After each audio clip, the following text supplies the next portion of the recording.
Hey YouTubers, I might have tried something this year that I kind of regret a little bit, which is related to when I planted a tropical plant.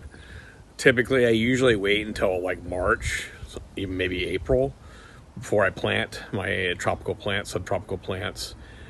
This year, I know that for my region that February 15th is usually considered the last typical day in which we get freeze. And so I was kind of being aggressive this year with my mindset about planting. Also because this year we've had some pretty overall, warm weather. We haven't gotten that cold at night.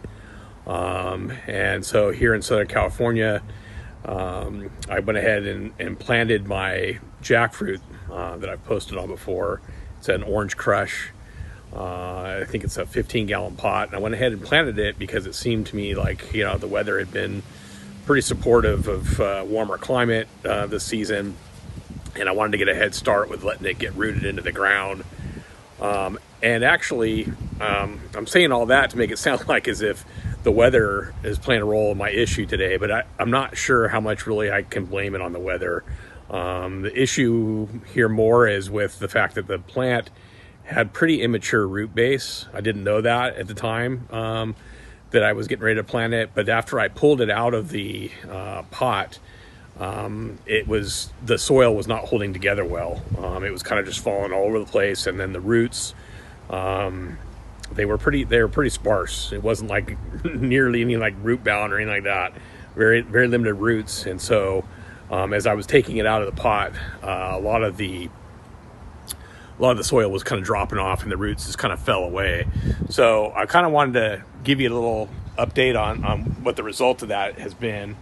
If we come over here into the yard, I'll show you.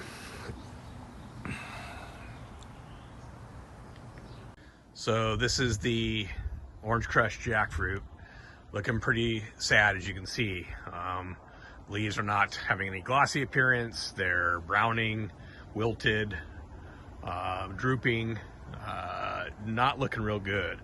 So I prepared the soil pretty good, but this pretty much the wilting started within 24 to 48 hours of me putting it into the ground.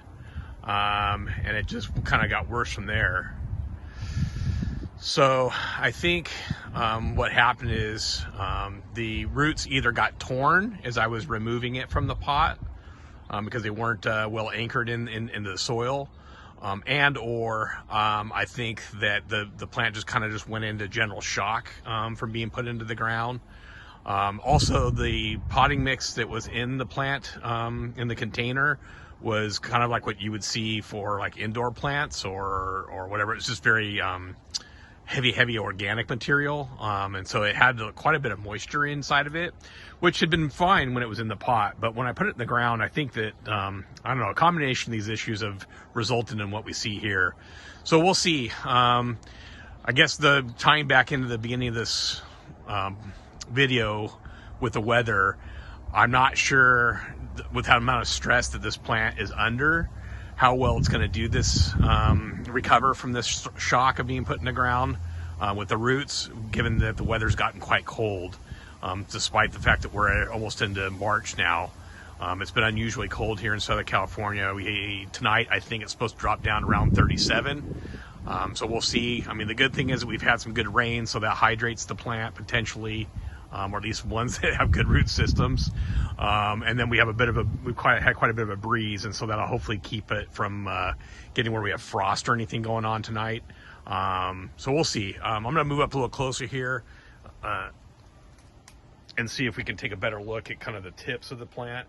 So if we look like, for instance, at this one here, I'm not sure how well that's focusing in. There actually is some new growth kind of coming in. We'll see how that does.